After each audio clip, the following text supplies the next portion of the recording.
तल्लीनतेने प्रश्न विचारत होतो, त्यांचं म्हणणं ऐकत होतो, हे सगळं चाललेलं होतं. त्यावेळी प्रत्येकाच्या मनात प्रश्न येत होता, आपण विचारावंसं वाटत होतं, पण प्रत्येकाला संधी नाही मिळत. कारण हा माणूस एक झाड आहे, म्हणजे याच्या रक्तात एका बाजूला अभिनय आहे तर दुसरं संपूर्ण शरीरच झाड होऊन गेले. आणि असा झाड झालेला माणूस महाराष्ट्रभर झाड लावत फिरतो आणि ते झाड लावत लावत फिरणारा माणूस इथं क्रांती अग्रणी पुरस्कार घेताना या सगळ्या लोकांनी इतका समरस होऊन जातो की 8 नंतर कोल्हापूरला पोहोचायचं हेही ते विसरून जातात.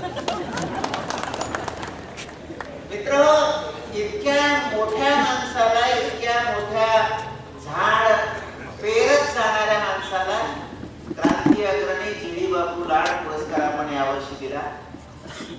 आणि तो पुरस्कार देण्यासाठी मला इथं बोलवलं. आयुष्यात मी पुण्यवंत झाले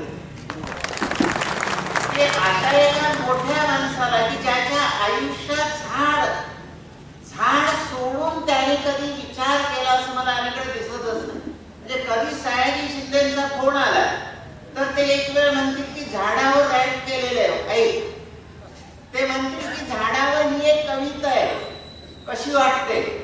ते सांगतील की या सगळ्या झाडांच्या बद्दल मला काहीतरी मोठं म्हणायचं आहे.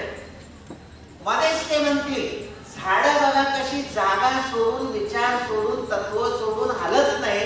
आपले नेते इतकी का पळापळ करतात. म्हणजे या माणसांना आयुष्यभर झाड, म्हणजे कितीतरी ते जेव्हा चुनाभट्टीत होते राहायला आणि एका बँकेत नोकरीला होते तेव्हापासून आम्ही बोलत आजपर्यंत आलो. पण या माणसानं स्वतःच इतकं झाड मुरवून घेतलेले, मुरलेले. याच कारण यांची शेती कुटुंबातली असलेली जडणघडण. मित्रांनो, ही सगळी झाडं जगवण्याचं काम जसं निसर्ग करतो तसा शेतकरी सोडून दुसरा कोणीही करत नाही. मगाशी ते मामा आले आणि म्हणाले की फांदी तोडून पूजा.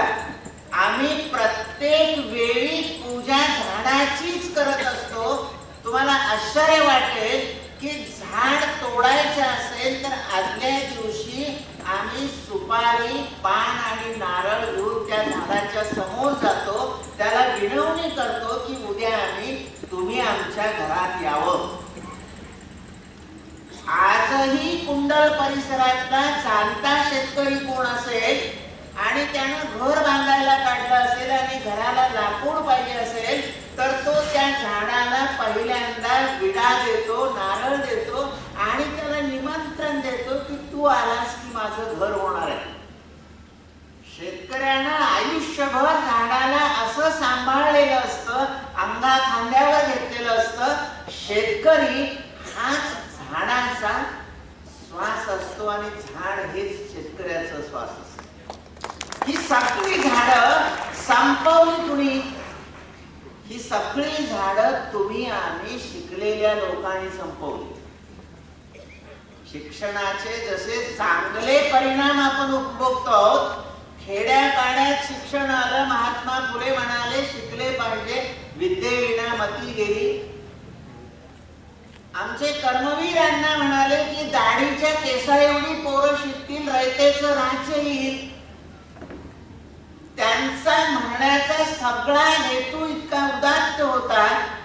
पण आमचं शिक्षण इतकं भरकटत गेलं की जो नवा मध्यम वर्ग खेड्यापाड्यात तयार झाला, सुटाबाटा वावरायला लागला, हा फक्त भौतिक चंगळवादामध्ये इतका गुंग झाला की त्याला ना झाड राहिलं, त्याला आईबाप राहिले, त्याला गाव राहिलं, असं काहीही राहिलं नाही. त्यानं झाडाची कत्तल सुरू केली. सयाजी शिंदे म्हणाले की हे कोण आहे कॉन्ट्रॅक्टर? ही तुमची आमची शिकलेली बहुजनांची पोरं आहेत. हे कोण आहेत मंत्री संत्री? ही सगळी बहुजनांची पोरं आहेत. हे सगळा रोलर न वड पाडणारे लोक कोण आहेत? त्याला का वेदना होत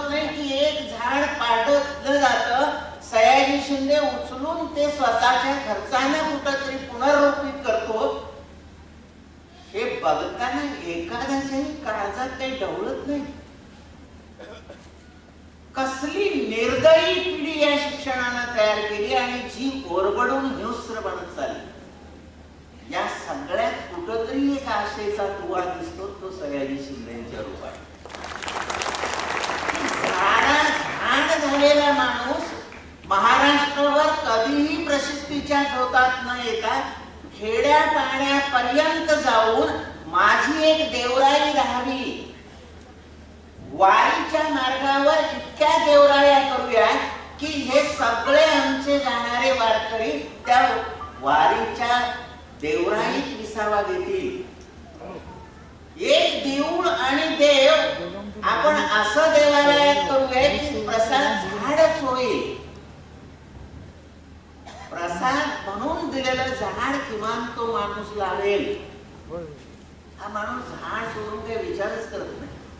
म्हणजे तो नट म्हणून संपूर्ण भारतभर प्रसिद्ध आहे हे मान्यच, पण यापेक्षा झाडासाठी आयुष्य दिलेला आणि कुठल्याही प्रसिद्धीचा हव्यास न बाळगलेला माझ्या संपूर्ण आयुष्यात आलेला हा एक महामानव. आणि अशा एका माणसाला तुम्ही इथं हा पुरस्कार दिलात. मित्र, किती गोष्टी सांगाव्यात. सह्याद्री देवराईची तुम्ही फिल्म बघितली.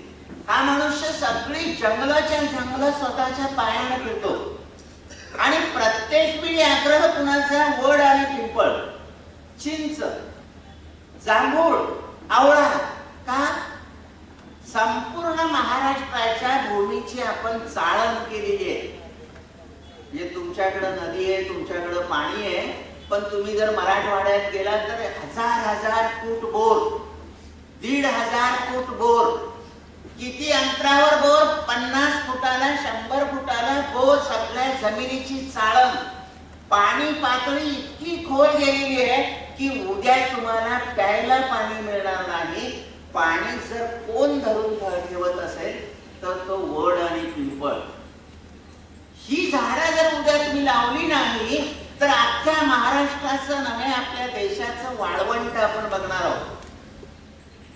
म्हणून आपण वडाला पुजतो, कारण तो पाणी धरून ठेवतो. का शेतकरी बांधाला किंवा घसरणीच्या बाजूला झाड लावतो? माती धरून ठेवतो झाड. अशा सगळ्या झाडांना आपण जगण्यातून हद्दपार केलेले आहे. कुणाच्या दारात झाड आहे, शेतकरी सोडून. बर, झाड यांनी लावायची कुठली? सगळं सिमेंटचं, कॉन्क्रीटचं जंगल. यांच्या फ्लॅट मध्ये कुठतरी असली तर एक कुंडी, तीही शोभेच्या वेलीची. तरी शोभेच्या का असेल पण लावतात अजून. पण या सगळ्या झाडांकडे जाण्याचा संदेश देणारे सयाजी शिंदे आपल्याला खडबडून जाग करता आहेत की उद्या जर आपलं वाळवंट व्हायचं नसेल, तुम्हाला नीट ऑक्सिजन घ्यायचा असेल, चांगलं पाणी प्यायचं असेल तर झाडावर प्रेम करा. कोणीतरी आपल्या आयुष्यात आपल्या वया एवढी झाडं लावा. मोठा माणूस आपल्याविषयी फार कमी कमी बोलणारा, स्वतःविषयी काही न सांगणारा, जे असेल ते फक्त करत जायचं आणि करता करता आपल्या मित्र परिवाराला बरोबर घेऊन सगळ्या समाजाला दाखवायचं की बाबा तुम्ही पण या वाटेनं आलात तर ही सगळी मंडळी झाडांनी नाहून निघेल. दोस्तो, अशा एका मोठ्या माणसाचा सहवास आपल्या सगळ्यांना मिळाला. मी तर धन्यच झालो की या सगळ्या कर्तृत्ववान माणसाच्या सोबत बसता येतं. मी संपन्न होतो, अधिक वाढत जातो. मला तुम्ही बोलवलं, या माणसाच्या भोवती सभोवती बसता आलं, अण्णांनी हा मान दिला. तुम्हाला सगळ्यांचे आभार.